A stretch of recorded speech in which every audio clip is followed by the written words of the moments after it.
Hello everyone, welcome to Brain Shocks. मेरा नाम रजत है और इस वीडियो में मैं डिस्कस करूंगा कि गेट 2015 मैंने अपने फोर्थ ईयर में कैसे क्रैक किया था विद AIR 251। ठीक है। जैसे कि अभी जस्ट गेट 2023 खत्म हुआ है और 24 के लिए अब मैक्सिमम लोग तैयारी करना शुरू करते हैं जो कॉलेज में है। ठीक है। अभी जो 6 सेम में होंगे वो फोर्थ ईयर में देना होगा उनको गेट। इवन अभी तो थर्ड ईयर में भी दे सकते हैं, तो जो अभी फोर्थ सेम में है तो वो भी तैयारी स्टार्ट करने का सोच रहे होंगे कि 6 सेम में दे दें। ठीक है। और मैक्सिमम में बच्चों में ये डाउट होता है कि यार फोर्थ ईयर में पॉसिबल है क्या, फोर्थ या थर्ड ईयर में। तो देखो, अगर सही तरीके से तैयारी की जाए तो आप थर्ड ईयर या फोर्थ ईयर में क्रैक कर सकते हो। ठीक है, मैंने किया है और बहुत सारे बच्चे करते हैं। और इवन तो अभी थर्ड ईयर में भी अंडर 100 रैंक भी लोगों की आई है। ठीक है। तो इस वीडियो में अपना वही डिस्कस करूंगा कि जब फोर्थ ईयर में था, जब स्टार्ट किया तब क्या सोच थी, कैसे कैसे प्रिपेयर किया है ना। तो वही सब चीजें। ठीक है। तो उससे पहले मैं अपने बारे में बता दूं कि जैसे मैंने बताया गेट 2015 में ऑल रैंक 251 था। और जिससे मुझे एक PSU में जॉब ऑफर हुई थी, MTL में असिस्टेंट मैनेजर टेलीकॉम। और मैंने ग्रेजुएशन जो किया मैंने UIT पंजाब यूनिवर्सिटी चंडीगढ़ से किया। तो उसके बाद मैंने अपना PSU चेंज करने के लिए दोबारा गेट दिया था 21 में। उस टाइम मेरी ऑल इंडिया रैंक 40 थी। फिर 22 में ऑल इंडिया रैंक 35 और मैंने UPSC इंजीनियर सर्विसेज 2022 का इंटरव्यू भी दिया। ठीक है, जिसमें मेरा 15 मार्क्स से फाइनल सिलेक्शन रह गया। ठीक है। तो ये सब चीजें हैं। तो सबसे पहले अगर बात करें, ठीक है, तो दोनों चीजें बात करेंगे इस वीडियो में कि क्या वाई गेट है ना, क्यों देते हैं, और उस टाइम मैंने क्या सोचा था या फिर आप लोग क्या सोच रहे होगे इस टाइम पे। ठीक है। तो अगर गेट से देखा जाए, गेट से हमें क्या फायदा है अगर हमें M Tech MS करनी है किसी अच्छे कॉलेज से। मोस्टली जो B Tech में अच्छा कॉलेज नहीं मिलता, IIT NIT तक नहीं पहुंच पाता, तो हमारा एक सपना होता है कि यार M Tech या MS अच्छे कॉलेज से किया जाए, अच्छी प्लेसमेंट ली जाए। ठीक है। तो IIT NIT से M Tech या फिर उसके अलावा भी अच्छे कॉलेजेस हैं बहुत। ठीक है। M Tech और MS होता है मास्टर ऑफ साइंस, ये थोड़ी रिसर्च बेस्ड होता है। ठीक है। मैक्सिमम लोगों को M Tech का सुना होता है, MS के बारे में नहीं सुना होता। ठीक है, तो ये भी आप ध्यान रखिएगा। दूसरी चीज है PSU में डायरेक्ट, काफी सारी PSU डायरेक्ट गेट के स्कोर पर रिक्रूट करती हैं। जैसे अगर हम 2022 में बात करें, EC में ONGC ने लिया है, NTPC एयरपोर्ट ने भी लिया है। और कुछ PSU फिक्स हैं कि जो गेट से लेती ही लेती हैं, कुछ फिक्स नहीं होती हैं कि 2-3 साल बाद रिक्रूटमेंट निकाल देती हैं और वो गेट के थ्रू रिक्रूट करती हैं। ठीक है। एक तो ये आपको बेनिफिट हो जाता है, प्लस कुछ फॉरेन यूनिवर्सिटी भी हैं जहाँ पे आप मास्टर्स कर सकते हो गेट के थ्रू, सिंगापुर और काफी एक दो कंट्रीज और हैं। ठीक है, एक वो भी बेनिफिट है आपको। दूसरा है अदर एग्जाम्स। अब बहुत, एक तो गेट का हो गया, एग्जाम हो गया जॉब के लिए, बाकी और भी काफी एग्जाम्स होते हैं। जैसे बार्क हर साल एग्जाम लेता अपना, इसरो एग्जाम लेता था, पिछले 2-3 साल से नहीं ले रहा था, इस साल लेने वाला है। ठीक है। बाकी और भी काफी PSU होती हैं जो 3-4 साल बाद कभी भी अपना एग्जाम ले लेती हैं। ठीक है। तो सिलेबस तो वही होता है। ठीक है, कुछ चीजें एडिशनल होंगी। गेट का सिलेबस अगर हम कर लेंगे तो ऑलरेडी हम, हो सकता है किसी का 80%, किसी का 70% सिलेबस हमारा कंप्लीट हो जाएगा उन एग्जाम्स का। ठीक है। तो उसमें हेल्प मिलेगी। ठीक है। और उसके अलावा इंजीनियरिंग सर्विसेज का एग्जाम, अगर इंजीनियरिंग सर्विसेज में दो चीज आती हैं, एक तो नॉन टेक्निकल पार्ट, एक टेक्निकल। इंजीनियरिंग सर्विस का 60 to 70% टेक्निकल गेट का ही सिलेबस है, उसके बाद थोड़ा सा और आता है। ठीक है। अगर हमने गेट का कर लिया, मान लो 2023 में आपने गेट तक की प्रिपरेशन कर ली, ठीक ठाक रैंक आ गया, उसके बाद आप एक साल इंजीनियरिंग सर्विसेज की प्रिपरेशन करके अगला साल का टारगेट कर सकते हो। ठीक है। तो ये है आपको गेट से क्या कुछ मिल सकता है। ठीक है। अगर उस टाइम जो मैंने स्टार्ट की थी तैयारी, तो मेरा एम तो M Tech ही था। ठीक है, मोस्टली कि बस मुझे M Tech करना है, एक ही एम था। ठीक है। अब ये चेंज होती रही चीजें ना, आपकी प्रेफरेंसेस, जब आपने सोचा कि चलो M Tech करते हैं, धीरे धीरे आप तैयारी कर रहे हो, आपको PSU के बारे में पता चलना शुरू हो गया, फिर आपको लगा नहीं मुझे PSU में इंटरेस्ट है ना, वो चीजें नॉर्मल है बहुत। तो इसलिए बस टारगेट ये होना चाहिए कि मैं अच्छे से क्रैक कर लूँ गेट, अच्छा एक रैंक ले आऊं, अच्छा मार्क्स ले आऊं, अच्छे स्कोर ले आऊं, ताकि एट एंड जाके मैं अपने हिसाब से चूज करूं कि मुझे M Tech करनी है, PSU करनी है, दोनों चीजें मेरे हाथ में होनी चाहिए। ठीक है। दूसरी चीज ये है कि अगर मैं अपना बताऊं कि बहुत सारी ऑप्शंस होते हैं थर्ड ईयर के बाद, की गेट भी है, कैट भी है, बैंक है, SSC है। ठीक है। तो एक एग्जाम क्यों चूज करें, है ना, क्योंकि ऐसा तो है नहीं कि गेट से ही फायदा है, कैट या बैंक SSC से कोई फायदा नहीं है। ठीक है। पहली चीज तो ये है कि हम एक गोल तो देखना ही है हमें। दूसरी चीज है कि जो उस गोल तक पहुंचने का रास्ता है ना, गेट सिलेबस, पेपर का पैटर्न, क्या क्या चीजें उसमें आती हैं, वो चीज भी हमें देखनी है। ठीक है, अगर चलो हमारा पीएसयू जाना है और हमें जो सिलेबस है हम उसी में कंफर्टेबल नहीं है, कि आपको देख के लगी कि यार ये तो मुश्किल है मेरे लिए, मैं तो कर ही नहीं पाऊंगा, फिर वो चीज़ गलत है। ठीक है, तो इसलिए आपको वो चीज़ भी थोड़ी देखनी पड़ेगी। जैसे मैंने क्या देखा कि एक तो कैट वगैरह में इंग्लिश बहुत अच्छी आती है, इंग्लिश इतनी अच्छी नहीं है, तो वो चीज़ देखी नहीं। डि- और बैंक वगैरह में भी इंग्लिश इंग्लिश की वजह से काफ़ी एग्जाम छोड़े हैं, और मेन अगर देखा जाए प्रेफरेंस एमटेक थी, तो जिस वजह से गेट को ही चूज किया। ठीक है, और फिर अगर गेट का सिलेबस देखा जाए, मैथ सेप्टी अच्छा था उस टाइम पे, और टेक्निकल बहुत ज्यादा अच्छा नहीं था, बट जो गेट के सब्जेक्ट थे कुछ सब्जेक्ट, वो as compare to other subject वो ठीक थे। ठीक है, एज मेरी बीटेक भी 70% है, तो बहुत ऐसा नहीं कि सब चीज आती है पहले से, नहीं पढ़ी गेट की तैयारी के टाइम में, बट जैसे सिग्नल सिस्टम हो गया या फिर कंट्रोल सिस्टम, माइक्रो, ये चीजें समझ आती थी, उनको देख के लगता था कि हाँ ये कर सकते हैं। ठीक है, तो इस वजह से नेक्स्ट, तो सबसे पहले तो यही है कि हाँ एक चीज डिसाइड करना कि हाँ भाई करना है कि नहीं करना है, करना है तो फिर लग जाना है। दूसरी चीज आती है फिर कैसे करना है, कोचिंग भी, अगर कोई सेल्फ स्टडी करना चाहता है तो यूट्यूब भी है। ठीक है, अगर कोचिंग लेनी है तो उसके लिए क्या क्या चीजें हैं, देखो पहले तो ऑफलाइन ऑनलाइन, अगर मैं अपना बताऊं पहले, तो उस टाइम तो ऑफलाइन कोचिंग ही थी, क्योंकि 2015 में ऑनलाइन तो मुझे लगता नहीं कोई होगा ना, उतना ध्यान भी नहीं दिया कभी। बस पोस्टल स्टडी कोर्स होते हैं बाकी इंस्टीट्यूट के, जैसे मेड इजी एस वगैरह के। ऑनलाइन वीडियो लेक्चर का तो उस टाइम मुझे याद ही नहीं, कुछ था कि नहीं। जो कोचिंग थी, मैं मेरा कॉलेज जो था चंडीगढ़ में था, यूआईटी पंजाब यूनिवर्सिटी। तो चंडीगढ़ में हमारे पास 3 4 इंस्टीट्यूट के ऑप्शन थे, और जैसे 2 इंस्टीट्यूट चूज किए, और उसमें से जिसने फीस ठीक ठाक ले ली हमने वो ज्वाइन कर लिया, क्योंकि हम जब भी आप तैयारी करना स्टार्ट करोगे ना एक चीज, काफी लोग तैयारी करना स्टार्ट करते हैं, जैसे हम 10 15 लोग थे क्लास में। ठीक है, तो वही ग्रुप जाके पूछता था किसी कोचिंग इंस्टीट्यूट में भी कि हाँ मैं 10 या 15 लोग हैं, कितना फीस वगैरह रहेगी। तो जिसने थोड़ा फीस में ठीक ठाक लगा दिया, हमने वही ज्वाइन कर लिया। ठीक है, अगर इंस्टीट्यूट का नाम वैसे तो अब पता नहीं है कि नहीं है, गेट रेवोल्यूशन था चंडीगढ़ में। ठीक है, इस पे ये ज्वाइन किया था। ठीक है, तो अब देखो काफी स्टूडेंट्स का रहता है कि यार मेरे को तो बेस्ट इंस्टीट्यूट में पढ़ना है ना, दिल्ली जाना है या फिर वो करना है। तो इतना, जो मुझे लगता है, मैं कभी इतना डिपेंडेंट नहीं रहा कि नहीं अगर मैं यहाँ से पढ़ूंगा, एक लोकल इंस्टीट्यूट है, तो यहाँ से मेरी रैंक नहीं आएगी। ठीक है, वो सोच नहीं होनी चाहिए, क्योंकि मैक्सिमम चीजें आप पे खुद पे डिपेंड करती हैं। ठीक है, आप कहीं से भी पढ़ लोगे। ठीक है, एक बेसिक आइडिया मिल गया, बाद में एफर्ट तो खुद का ही है। ठीक है, एक बार चीजें पढ़ ली, क्वेश्चन प्रैक्टिस करना, फिर क्या गलतियां हैं उसमें इंप्रूवमेंट लाना, वो काम अपना है। ठीक है, तो इस चीज के पीछे बहुत ज्यादा मत भागो। ठीक है, आपको यूट्यूब पे मिल जाएगा कि हर इंस्टीट्यूट का एक एनालिसिस, बट ये मत सोचो कि यही इंस्टीट्यूट या फिर यही टीचर की वजह से मेरा रैंक आएगा। रैंक जो आएगा वो आपके खुद की बदौलत आएगा। ठीक है, ये चीज आप ध्यान रखना। तो ये हो गया, अगर आपके पास ऑफलाइन और ऑनलाइन का भी डिस्कस करते हैं कि कौन सी सुटेबल है। अब हम ये नहीं बोल सकते कि ऑफलाइन बेस्ट है या फिर ऑनलाइन बेस्ट है, ये डिपेंड है खुद की पर्सनल चॉइस पे। अगर मैं अपना बताऊं, उस टाइम पे तो ऑफलाइन था ही नहीं, मतलब ऑनलाइन था ही नहीं, ऑफलाइन था, तो यहाँ पे कोचिंग की।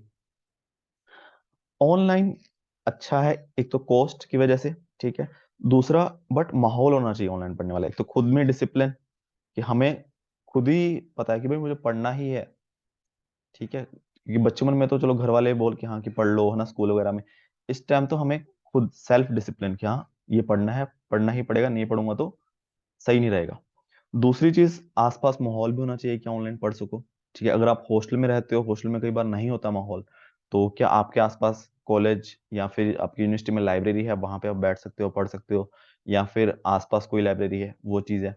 दूसरी चीज, अगर मान लो कोई घर पे ही रहता है ना, लोकलाइट है, तो क्या घर पे माहौल है पढ़ने का। ठीक है, घर पे डिस्टरबेंस तो नहीं है, तो उस केस में तो ऑनलाइन बेस्ट है। ठीक है, क्योंकि आप ऑफलाइन, हो सकता है आपके शहर में ना हो, आप कहीं ना कहीं बाहर जाओ, तो वहां अलग खर्चा, फिर बाहर रहना, ये सब चीजें। ठीक है, बट ये सारी चीजें अगर मान लो माहौल ही नहीं ऑनलाइन पढ़ने का, आप में खुद में डिसिप्लिन नहीं है, और आपके आसपास भी बहुत डिस्टर्बेंस है, चाहे हॉस्टल में हो चाहे घर हो, तो फिर, और आपको भी मजा नहीं आता ऑनलाइन पढ़ने में, तो फिर ऑफलाइन। ठीक है, और कोचिंग इंस्टीट्यूट जैसे मोस्टली आप लोगों को पता होंगे, कि जैसे ऑफलाइन देखा जाए, अगर पुराने इंस्टीट्यूट में देखा जाए, मेड इजी है ना, ये ऑनलाइन भी है ऑफलाइन भी है। ऑनलाइन इनके कोर्स मिल जाते हैं। इसको बीच में लिख लेते हैं।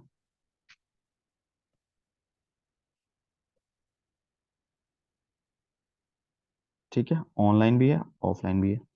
एस अकेडमी, ठीक है, ये भी ऑनलाइन ऑफलाइन दोनों ही है। अब S academy, made easy, S academy. अब जैसे अन अकेडमी आ गया।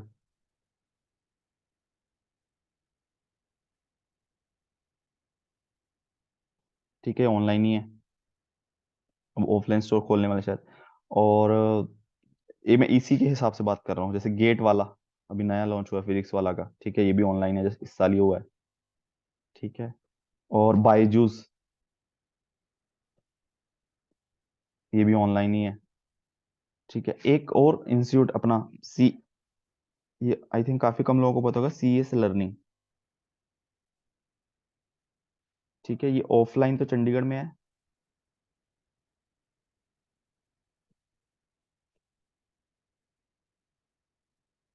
ठीक है, ये आशु सर का है, जो भी बायजू में है। ठीक है, तो उनका ऑफलाइन और इनका ऑनलाइन कोर्सेज भी हैं। ठीक है, तो ये भी आप देख सकते हो, जिनको नहीं पता है ऑनलाइन यूट्यूब पे सर्च करोगे, उनको एक्सप्लोर कर सकते हो। ठीक है, तो ये भी आप एक बहुत अच्छा ऑप्शन है, देख सकते हो। ठीक है, और इनका इंस्टीट्यूट जैसे चंडीगढ़ में ऑफलाइन है, तो जैसे मेरा कॉलेज उनके बाहर ही था, तो हमारे इलेक्ट्रिकल के मैक्सिमम लोग इन्हीं के इंस्टीट्यूट में पढ़ते थे ऑफलाइन, जो मेरे कॉलेज के थे इलेक्ट्रिकल के। ठीक है, तो ये एक्सप्लोर कर सकते हो। ठीक है, ये चीज होगी। और बस ये ध्यान रखो हमेशा, कोचिंग रिसर्च कर लो, बहुत ज्यादा एनालिसिस नहीं करना है कि महीना महीना 2-2 महीने एनालिसिस कर रहे हो, स्टार्ट नहीं कर रहे हो, बस एनालिसिस कर रहे हो। ठीक है, जितना समझ आता है उस हिसाब से कोचिंग लो, ले लो, और मैक्सिमम एफर्ट खुद का है। ठीक है, और कोई भी कमी रहती है, आपको लगता है कि मैंने कोचिंग ले लिया, अब यहाँ पे अच्छा नहीं पढ़ा रहे, थोड़ी बहुत चीजें कमी है, देखो ऐसा तो है नहीं कि जीरो ही पढ़ा रहे हैं, एक एवरेज लेवल तक हर कोई पढ़ा लेता है ना, लोकल इंस्टीट्यूट से पढ़ के भी बच्चे रैंक लाते हैं। और अब तो बेस्ट ये चीज है कि आपके पास यूट्यूब आ गया है। ठीक है, कहीं पे भी किसी भी इंस्टीट्यूट में कोई भी कुछ कमी लगती है आपको, यहाँ से पूरी की जा सकती है। ठीक है, ये चीज ध्यान में रखना। अब बात करते हैं रिसोर्सेज की। रिसोर्सेज अगर, एक तो हमारा कोचिंग हो ही गया, ठीक है, कोचिंग से हम नोट्स वगैरह बना सकते हैं। और प्रीवियस, अब बट हमें क्वेश्चन प्रैक्टिस करनी है, प्रीवियस ईयर क्वेश्चंस, वर्कबुक और टेस्ट सीरीज। ठीक है, एक चीज और, नोट्स भी लिख लेते हैं कि अगर चलो आपने नोट्स, इसको डिस्कस करेंगे, तो नोट्स या तो हम खुद ही बना लें। ठीक है, अब कई बार क्या होता है कि नोट्स नहीं बना पाते, टाइम कम है या फिर कोई भी चीजें हैं, तो नोट्स के लिए क्या कर सकते हो, जैसे मैंने 2015 में नहीं किया, कि 2021 वाले में किया, मेड इजी के हैंड रिटन नोट्स।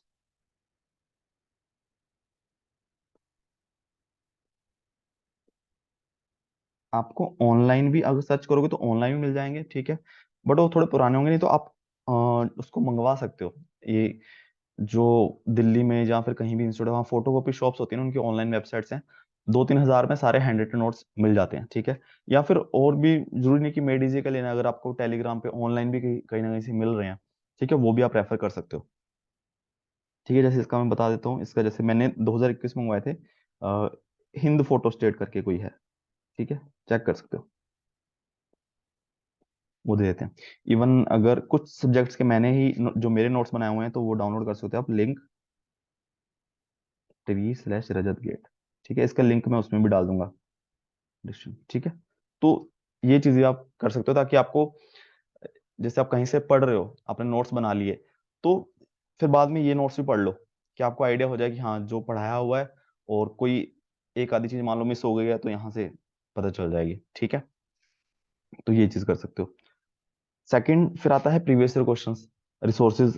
अब प्रीवियस ईयर क्वेश्चंस के लिए भी काफी हर इंस्टीट्यूट की बुक आती है, तो सेम चीज है कि मैं तो इतना रिसर्च करता ही नहीं हूँ कि यार किसकी बेस्ट है, किसमें गलतियां ज्यादा है, नहीं, एक चुपचाप ले ली अपनी। तो थोड़ा सा रिसर्च करो, मिलता है 2-4 दिन में पता चलता है तो ठीक है। अगर एक महीना आपसे रिसर्च कर रहे हो कौन सी बुक लेनी चाहिए कौन सी नहीं, तो अपने वो टाइम वेस्ट कर दिया। ठीक है, तो सेम चीज है, कहीं गलती भी होगी आपको कहीं ना कहीं ऑनलाइन कुछ ना कुछ सोल्यूशन उसका मिल जाएगा। ठीक है, तो हर इंस्टीट्यूट की बुक आ जाएगी, मेडिजी की भी आ जाएगी, एस की भी आ जाएगी, गेट एकेडमी की भी आती है मेरे हिसाब से, हर इंस्टीट्यूट की आती है, और आपको ऑनलाइन ही मिल जाएगी टेलीग्राम वगैरह पे। ठीक है, तो जैसे मान लो उस टाइम मुझे तो याद ही नहीं है कि मैंने कौन सी ली थी 2015 में। 2021 के हिसाब से बताता हूँ, मेडिजी की ली थी मैंने। और एस की भी आती है, यूपीसी। ठीक है। वर्कबुक। ठीक है, वर्कबुक प्रीवियस ईयर क्वेश्चन हमने कर लिए। अगर मान लो और क्वेश्चन प्रैक्टिस करनी है, ठीक है, या फिर प्रीवियस क्वेश्चन करने से पहले वर्कबुक की प्रैक्टिस करनी है। अब 2015 में जो मैंने की थी कनोडिया, इसको मैं डिस्कस करूंगा इजी बाद में कि किस हिसाब से प्रैक्टिस की थी। ये काफी अच्छा सोर्स है क्वेश्चन प्रैक्टिस करने का। ठीक है। इसके अलावा बिट्स एंड बाइट्स करके आती है एस एकेडमी की, तो ये भी अच्छा है। या फिर और आपके पास मटेरियल मिले किसी न किसी और कोचिंग इंस्टीट्यूट के, वर्कबुक वगैरह अगर आप लेना चाहो तो वो भी ले सकते हो। ठीक है, ये दो चीज हो गई। टेस्ट सीरीज भी वही सेम कि 2015 में मैंने दो टेस्ट सीरीज, तो एक मेड इजी और एस की लगाई थी उस टाइम पे। और अभी मैक्सिमम काफी बच्चे उसकी भी लेते हैं, टेक्स्ट बुक की। टेक्स्ट बुक 2015 में स्टार्ट ही हुआ था, इसके भी थोड़े बहुत टेस्ट दिए थे मैंने। बट अभी तो काफी बच्चे देना स्टार्ट कर दें टेक्स्ट बुक की। ठीक है, फिर बाकी और कोशिश करो दो लगा लो, नहीं तो एक टाइम पे भी डिपेंड करता है ना कि आपके पास कितना टाइम है टेस्ट सीरीज देने के लिए। कि अगर वैसे टाइम ही एक का है, पहले फर्स्ट टाइम प्रिपेयर करो तो एक भी ठीक है, अच्छे से दे लो बट। ठीक है, अच्छे से टेस्ट दो, अच्छे से उसको एनालिसिस करो। मैंने मोस्टली दो तो ली थी और इसका भी कुछ ना कुछ थोड़ा बहुत किया था उस टाइम 2015 में। अब आता है प्रेपरेशन स्ट्रेटेजी। ठीक है, देखो स्ट्रेटेजी उस टाइम क्या क्या फ्लो था चीजें करने का। ठीक है, सिलेबस, क्वेश्चन प्रैक्टिस, ये सब चीजें। और उससे पहले डिस्कस करते हैं गेट वर्सेस प्लेसमेंट। अब कॉलेज में सबसे बड़ी दुविधा ये होती है कि यार प्लेसमेंट भी तो आ रहा है उस, जब हमें ऑप्शन मिलता है हमें लगता है कि यार सब चीज पकड़ लें, कि प्लेसमेंट भी तो है थर्ड अपने फोर्थ ईयर में, सेवन सेमेस्टर में। ठीक है, कैसे करें। अब ये देखो, दोनों अलग अलग चीजें हैं। गेट में आप टेक्निकल चीजें पढ़ रहे हो। ठीक है, प्लेसमेंट के लिए क्या क्या चीजें आप चाहिए, आपको एप्टीट्यूड चाहिए। ठीक है, अब एप्टीट्यूड मान लो अच्छा है ऑलरेडी किसी का, ठीक है, या फिर इंग्लिश भी ठीक ठाक है, आप पहला राउंड तो क्लियर कर लोगे जो भी टेस्ट वगैरह होगा। ठीक है, किसी का अगर वो अच्छा नहीं है तो आपको उसके लिए अलग से मेहनत करनी पड़ेगी। फिर उसके बाद जीडी, या फिर अगर कोडिंग वाली कंपनी आ रही है तो आपको वो चीज़ भी आनी चाहिए। तो दोनों अलग अलग चीजें हैं, तो वो आप पे डिपेंड करता है कि भाई अगर कोई थर्ड ईयर से प्रिपरेशन स्टार्ट कर रहा है पहले से ही, और सिक्स सेम तक ही उसने निपटा दिया चीजें, तो आप कुछ टाइम का ब्रेक लेके सोच सकते हो कि हाँ मैं प्लेसमेंट के लिए प्रिपेयर करना शुरू कर दूं।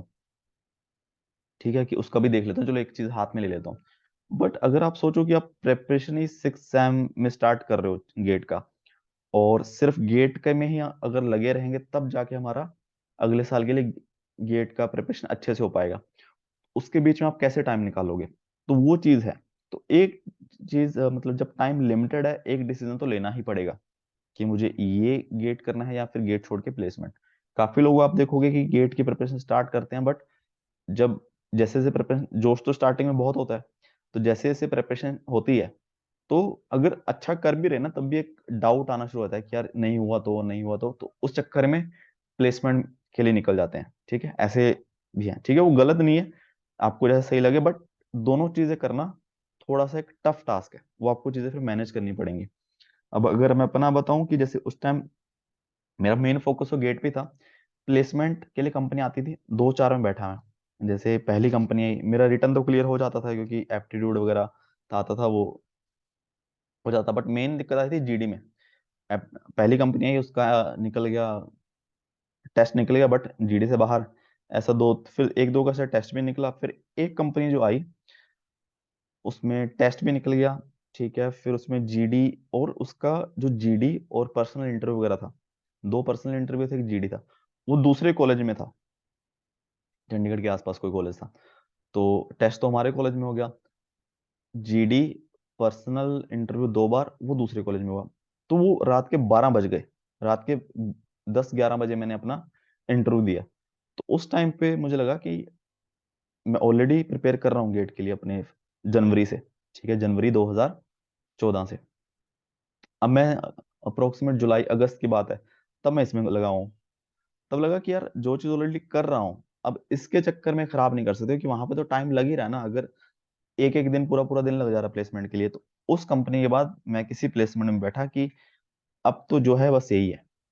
ठीक है, तो वो चीज आपको एक डिसीजन लेना ही पड़ेगा जब उस टाइम आएगा तो। ठीक है, अब बात करते हैं प्रिपरेशन स्ट्रेटेजी की। देखो स्ट्रेटेजी एक ही है, पढ़ाई। अपना पढ़ो, क्वेश्चन प्रैक्टिस करो, चीजें नहीं आती हैं उसको दोबारा पढ़ो, इंप्रूवमेंट करो, फिर आगे लगो। यही एक एकमात्र स्ट्रेटेजी है। तो जैसे मैंने जो तैयारी स्टार्ट की थी, कोचिंग आई थी जनवरी या फरवरी, ये टाइम था 2014 में। ठीक है, कोचिंग स्टार्ट कर दी। देखो स्टार्टिंग में कुछ नहीं पता होता, ठीक है, सब हम, उस टाइम मैं भी बच्चा था, आप भी बच्चे हो। एक समझो पहले चीजों को ना, धीरे धीरे समझो, 1-2 महीने आपको समझने में लगेंगे थोड़ा सा, ठीक है। इतनी क्लैरिटी ऐसे नहीं आ जाएगी पहले दिन में कि कोचिंग चलेगा पहले दिन ही सब क्लैरिटी आ गई। धीरे धीरे आपको समझ आनी शुरू होंगी चीजें। जैसे जैसे एक सब्जेक्ट कंप्लीट कर लोगे, उसको रिवाइज करोगे, क्वेश्चन प्रैक्टिस करोगे, तब आपको थोड़ा आइडिया आ जाएगा कि हाँ अच्छा ये चीजें हैं, ठीक है। तो मोस्टली हम क्या करते थे, अब जो कोचिंग थी वीकेंड थी, वीकेंड बैच था, सैटरडे संडे ना। तो सैटरडे कोचिंग जाते थे, ठीक है, कोचिंग गए, लेक्चर्स लगाए, नोट्स बनाए, और फिर बाद में देखो सैटरडे संडे पढ़े, पूरा हफ्ता है उसी में से रिवाइज कर लेते थे वही चीजें जो पढ़ाई हैं, ठीक है। और जो चीजें कंप्लीट हो गई हैं, जो मान लो कि एक टॉपिक कंप्लीट हो गया, उन्होंने वर्कबुक वगैरह दे दी है कोचिंग वालों ने, उन्होंने, हर कोचिंग कोई ना कोई आपको मटेरियल देगा ही कि हाँ इसमें से क्वेश्चन प्रैक्टिस कर लो, और तो उसके क्वेश्चन प्रैक्टिस कर लेते थे, बस, ठीक है। यही था, ठीक है, क्योंकि जो कोचिंग में करा रहे हैं वही उसी को फॉलो करना पड़ेगा, जो टीचर बोल रहे हैं कि हाँ ये पढ़ लो, नोट्स बना लिए, ये रिवाइज कराना, जैसे क्वेश्चन प्रैक्टिस कराना। फिर जब कोई सब्जेक्ट कंप्लीट हो जाता तो वो टेस्ट वगैरह भी ले लेते थे, ठीक है। ये सब चीजें की, मतलब सिलेबस पूरा करने का तो यही चीज मतलब एक प्रोसेस है। ऐसे ही होगा, हर सब्जेक्ट के लेक्चर देख देख रहे हैं, नोट्स बना रहे हैं, रिवाइज कर रहे हैं, क्वेश्चन प्रैक्टिस कर रहे हैं, और फिर टेस्ट दे रहे हैं, ठीक है। और फिर जैसे ही कोई सब्जेक्ट मान लो कंप्लीट हो गया, उसके फिर अपने खुद से ही प्रीवियस ईयर क्वेश्चन प्रैक्टिस वगैरह कर रहे हैं, ठीक है। और फिर जब एग्जाम वगैरह आते थे तो ऑलमोस्ट सारे, काफी बच्चे हैं उसी हमारे कॉलेज की या फिर आसपास कॉलेज के, सेम टाइम पे एग्जाम वगैरह हो रहे हैं, तो उस टाइम पे वो छुट्टी वगैरह कर देते थे, ठीक है। तो ये सब चीजें चली। और जब 6 सेम के मिड में अपनी छुट्टियां आती हैं, तो उस केस में तो रोज ही क्लासेस लग रही हैं, ठीक है। तो ये था सिलेबस। और मैक्सिमम क्या आपको करना चाहिए, एक क्या दिक्कत है, आपको ट्रस्ट तो करना ही पड़ेगा, कहीं से पढ़ रहे हो ना, थोड़ा सा स्टार्टिंग में ट्रस्ट करो। अब आज की डेट में क्या है, यूट्यूब पे इतने ऑप्शंस अवेलेबल हैं, तो काफी बार ट्रस्ट नहीं होता है कि यार मैं ये पढ़ रहा हूँ, सही पढ़ रहा हूँ क्या। कोई ना कोई, जिस चीज से आप पढ़ रहे हो, जिस इंस्टीट्यूट से, जिस टीचर से पढ़ रहे हो, कोई ना कोई आके बोल ही देगा कि उसको तो पढ़ाना नहीं आता, या फिर अच्छा नहीं पढ़ाता वो, ठीक है। तो आपके मन में डाउट आता है, तो मोस्टली बच्चे इधर उधर भी भागते भी रहते हैं कि इस टीचर से पढ़ रहे हैं पहले, फिर बीच में किसी ने बोल दिया या फिर कुछ भी होगा, छोड़ दिया, दूसरे से पढ़ना स्टार्ट कर दिया, तो उस केस में टाइम बहुत वेस्ट हो जाता है, ठीक है। तो जज करने का तरीका क्या है कि भाई जिससे पढ़ रहे हो ना, एक टॉपिक पढ़ा है, अगर आप उसके क्वेश्चंस लगा पा रहे हो, प्रीवियस ईयर क्वेश्चंस या फिर वर्कबुक, तो भाई चीजें समझ आ रही हैं, ठीक है। तो ये तरीका है चेक करने का, ठीक है। बट अपनी तरफ से भी देखना है कि मैं कितना एफर्ट दे रहा हूँ। अगर कोई बंदा पढ़ा के चला गया है, वो आपको तब तक चीजें समझ नहीं आएगी जब तक आप प्रॉपरली रिवाइज नहीं करोगे, उसको खुद से नहीं समझोगे, और फिर क्वेश्चन प्रैक्टिस नहीं करोगे। कोई पढ़ा के चला गया है, उसके बाद तुरंत क्वेश्चन सॉल्व हो जाए, ये तो मुश्किल ही है, ठीक है। खुद का एफर्ट बहुत देना पड़ेगा। तो कोचिंग हो गया। अब मेन आता है कि गेट में जो कोई भी एग्जाम है, तो मुझे लगता है कि यार खुद को टाइम देना चाहिए पहले तो, ठीक है, कि जल्दी से सिलेबस खत्म हो जाए, फिर हम खुद लगें चीजें करने में, समझने में। तो मोस्टली अगस्त तक, अगस्त या सितंबर तक।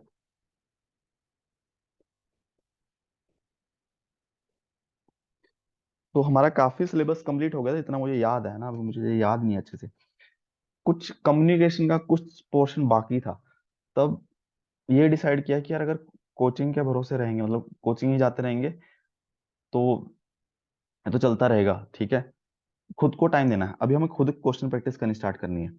तो यहाँ से डिसाइड किया अभी कोचिंग जाएंगे नहीं, जितना पढ़ा दिया है कम्युनिकेशन ठीक है, बाकी देख लेंगे थोड़ा बहुत, ठीक है। और बाकी क्वेश्चन प्रैक्टिस में लगते हैं। तो तब से क्वेश्चन प्रैक्टिस स्टार्ट कर दी, उसका भी मैं तरीका बताता हूँ कैसे।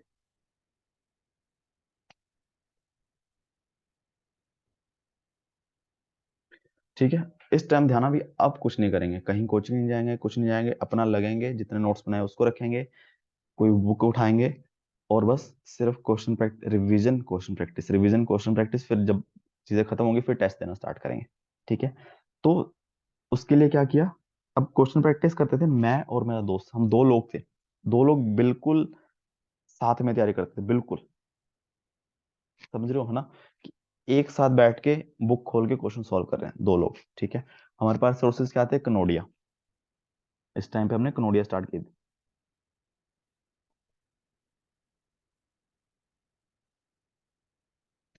ठीक है। काफी लोगों को पता है ना कनोडिया, काफी सबको पता था। अब जो कनोडिया उस टाइम पे बुक्स आती थी ना, अभी तो शायद मुझे लगता आती नहीं है, फिजिकल बुक्स है ना, तो जो बुक आती थी वो 10 बुक का सेट आता था एक, हर सब्जेक्ट का। तो उस बुक में क्या होता था, पहले थ्योरी होती थी कुछ ना शॉर्ट में, उससे भी हेल्प मिल जाती थी, हम नोट्स भी पढ़ लेते थे और उसमें से पढ़ लेते थे चीजें, और उसमें फिर एंड में कुछ फॉर्मूले भी लिखे हुए थे, एक मतलब अपना, कि पूरा एक समरी टाइप में। ठीक है। थ्योरी होती थी प्लस उसमें ना 3 एक्सरसाइज होती थी। पहली एक्सरसाइज में होते थे एमसीक्यूज। ठीक है, एमसीक्यूज हो गए, दूसरे में एनएटी, ठीक है, न्यूमेरिकल आंसर टाइप। तीसरे में होते थे एमसीक्यूज, बट वो थोड़े थ्योरेटिकल टाइप होते थे, अभी भी शायद मिल जाएंगे आपको।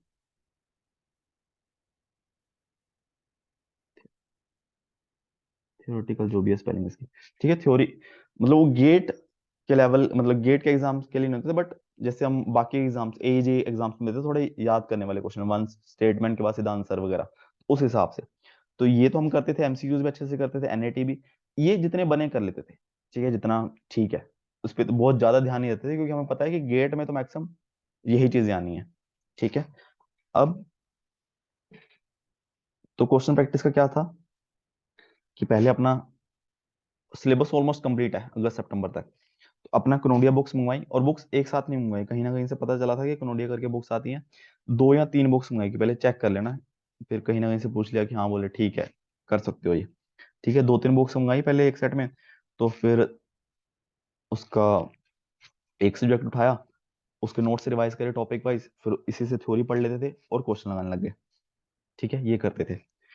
तो अच्छा एक्सपीरियंस रहा कि उससे क्वेश्चन वगैरह सॉल्व हो रहे थे अच्छा, तो फिर बाकी बुक्स भी मंगवा ली। ठीक है।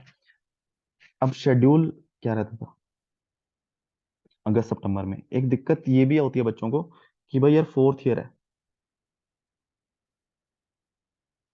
तो यहाँ पे क्लासेस वगैरह वो थोड़ा आपको देखना पड़ेगा। हमारे कॉलेज में फिर भी एक लीनियंट थे, ठीक है, अटेंडेंस वगैरह लोग के फोर्थ ईयर में, क्योंकि उनको पता था कि बच्चों को इस टाइम प्रिपरेशन वगैरह करनी होती है, कोई कैट की कर रहा है, कोई गेट की कर रहा है, कोई बैंक की कर रहा है, कोई एसएससी कर रहा है, वो थोड़े लीनियंट थे, हाँ ठीक है करने दो बच्चों को। ठीक है, तो इस वजह से हमें कोई दिक्कत नहीं है। तो मैं और मेरा फ्रेंड यही करते थे कि जैसे सुबह सुबह जितने बजे भी उठ गए, ऐसा नहीं कि सुबह मैं तो कोई 5 बजे उठ के पढ़ा ही नहीं हूँ अपने, अगर स्कूल के बाद से, इवन अभी भी गेट 2020 21 22 दिया, उस टाइम भी 5 बजे तो कभी उठ के देखा ही नहीं है मैंने। तो सुबह जितने बजे भी उठे, मान लो 9 बजे, 10 बजे, 11 बजे, 12 बजे, तो हमारी यूनिवर्सिटी में, पंजाब यूनिवर्सिटी, पंजाब यूनिवर्सिटी में लाइब्रेरी है, इसका नाम है एसी जोशी। ठीक है, एसी जोशी लाइब्रेरी है, 24 घंटे खुली रहती है। ठीक है, जितने बजे उठे, ठीक है, मान लो 10 बजे, 11 बजे, जितने बजे भी उठे, तो हम पहुंच जाते थे लाइब्रेरी। ठीक है, फिक्स शेड्यूल नहीं कुछ कि 10 बजे जाना है, 11 बजे जाना है, 12 बजे उठे तो 1 बजे पहुंच गए। तो बस ये फर्क है कि 10 बजे पहुंचे तो लंच से पहले कुछ पढ़ लेते थे, और अगर मान लो 12 बजे उठे हैं तो लंच करके पढ़ना स्टार्ट कर देते थे। ठीक है, फिर बाद में ये पढ़ते थे, फिर लंच। ठीक है, फिर अपना पढ़ाई, पढ़ाई में वही रिवीजन, क्वेश्चन प्रैक्टिस, ये सब चीजें। शाम को फिर आ गया चाय। ठीक है, शाम को चाय फिर पढ़ाई। ठीक है, पढ़ाई फिर डिनर, डिनर फिर पढ़ाई, फिर जाके ऑलमोस्ट, फिर जितना थोड़ा सा टारगेट रहता था कि हाँ जिस दिन जल्दी पढ़ना स्टार्ट किया उस दिन हमारा टारगेट जल्दी खत्म हो गया, जिस दिन लेट पढ़ना स्टार्ट किया ऑलमोस्ट 11 12 बजे तक पढ़ ही लेते थे। पीएम में हुआ ना, हाँ ठीक है। तो ये शेड्यूल था। तो जो अगर एफर्ट नहीं किया है पहले, कि जैसे अगर मैं बोलूँ कि मैंने तो अपने फर्स्ट सेकंड थर्ड ईयर ऐसे ही ठीक ठाक से निकाले हैं, तो उस टाइम आपको फिर मेहनत करनी पड़ेगी गेट के लिए। तो ये तो हमने किया है, ये शेड्यूल फॉलो किया अगस्त से लेके गेट तक, अगस्त से लेके जैन तक, ठीक है, ये शेड्यूल फॉलो किया।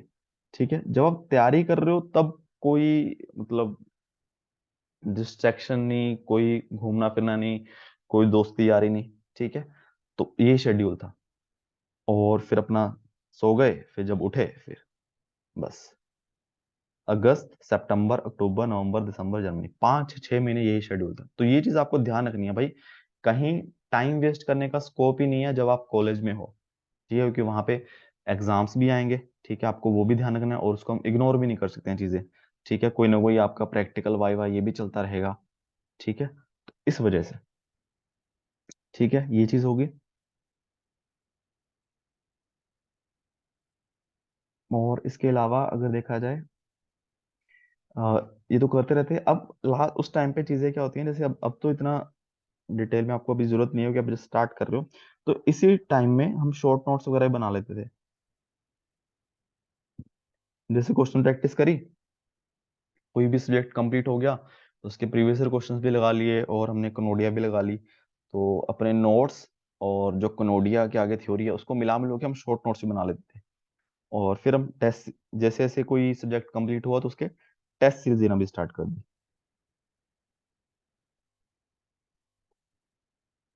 ठीक है, तो ये सब चीजें उस टाइम पे की हैं। तो शॉर्ट नोट्स अगर आपको एम तो होना चाहिए कि मैं शॉर्ट नोट्स बना लूं, बाकी फिर वो जब जैसे आपकी तैयारी होती है, आपको कितना टाइम मिलता है कितना नहीं, कितना टाइम बचा है, उस चीज पे डिपेंड करता है, ठीक है। एक इम्पोर्टेंट चीज है, बट टाइम नहीं है तो फिर कंपलसरी नहीं है कि यार बनाने ही बनाने हैं, ठीक है, आप टाइम के हिसाब से देखिएगा। ठीक है, तो यही सब चीजें थी, तो इसको फिर मैं समराइज कर देता हूँ। सबसे पहली बात, मुश्किल नहीं है गेट थर्ड या फोर्थ ईयर में क्रैक करना, अगर सही तरीके से किया जाए, ठीक है। आपको सबसे पहले अपना एम क्लियर होना चाहिए कि मुझे क्या करना है, और जो सिलेबस है किस टाइप का एग्जाम है, थोड़ा सा वो आप समझो देख के, है ना। एक सब्जेक्ट उठाओ, ऐसा तो है नहीं कि 10 के 10 सब्जेक्ट हमें आते हैं, ठीक है, कोई तो एक सब्जेक्ट आता ही होगा जो आपने बीटेक में ठीक ठाक पढ़ा होगा, उसको देखो, उसके क्वेश्चन देखो कि हाँ ये बन सकता है, तो कर रहे हैं तैयारी स्टार्ट, ठीक है, बन जाएगा। कोचिंग आपको ऑनलाइन ऑफलाइन एक चीज देखनी पड़ेगी, ठीक है, अपने अपने सहूलियत के हिसाब से।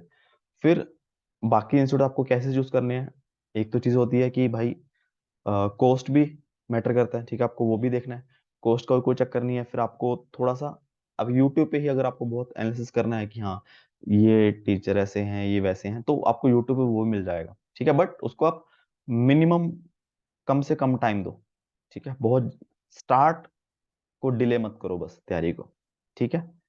और फिर वही materials, previous year questions, workbook, test series, practice सबसे इम्पोर्टेंट है इस एग्जाम में।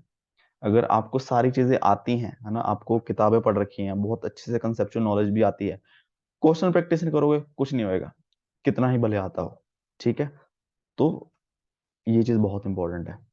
और ये चीज आप देख सकते हो मेरे नोट्स, सारे गेट के नहीं है, कुछ सब्जेक्ट्स के हैं गेट के, ईएमएफटी और डिजिटल के हैं, और बाकी ईएससी के हैं। और फिर स्ट्रेटेजी तो वही है भाई, पढ़ाई अपना पढ़ो, नोट्स बनाओ, रिवाइज करो, क्वेश्चन प्रैक्टिस करो, फिर बार बार रिवाइज करो, क्वेश्चन प्रैक्टिस करते रहो, तो उसी से चीजें आपको मैक्सिमम याद होती जाएंगी, समझ आनी शुरू होंगी। फिर एंड में हम टेस्ट सीरीज वगैरह देंगे, ठीक है। और ये फिर शेड्यूल आपको बता ही दिया, कहीं पे भी टाइम वेस्ट करने का स्कोप है ही नहीं। अपनी प्रिपरेशन के साथ ऑनेस्ट रहो, ठीक है, सिर्फ नाम की प्रिपरेशन मत करो, असली प्रिपरेशन करो, ठीक है। और तो कहानी खत्म करते हैं। देखो, मोरल स्टोरी का ये है कि अपने आप पे भरोसा रखो, ठीक है। उस टाइम पे अगर मैं अपने को देखूं तो उस टाइम कितनी ही चीजें पता थी मुझे, या फिर मेरे साथ वालों को, ठीक है, मेरे जो कोचिंग में थे, फोर्थ ईयर में थे, इवन अभी आप थर्ड ईयर में हो, तो कोई बात नहीं है, धीरे धीरे आपको चीजें क्लियर क्लियर होनी शुरू होगी, बस एक स्टार्ट करो, एक सब्जेक्ट दो सब्जेक्ट कर लोगे, आप उसके क्वेश्चंस करोगे, तब आपको चीजें दिखनी स्टार्ट हो जाएंगी कि हाँ ये सब चीजें हैं, ये तो हम इजीली कर लूंगा मैं, ठीक है। ये तो बिल्कुल ही मत सोचो कि यहाँ से पढ़ रहा हूँ वहां से पढ़ रहा हूँ, मैं तो अच्छी जगह नहीं पढ़ रहा हूँ, दिल्ली जाके नहीं पढ़ रहा हूँ, वो सब चीजें मैटर करेंगे ही नहीं अगर आपने एफर्ट अपना जबरदस्त दे दिया तो, ठीक है। तो यही सब चीजें थी मेरे तरफ से, कुछ भी और डाउट है तो नीचे आप कमेंट कर सकते हो, या फिर आप टेलीग्राम पे ग्रुप है वहां पे पूछ सकते हो, ठीक है। All the best, and channel से कुछ सीखा हो तो प्लीज वीडियो को लाइक करना एंड चैनल को सब्सक्राइब कर देना। Thank you so much.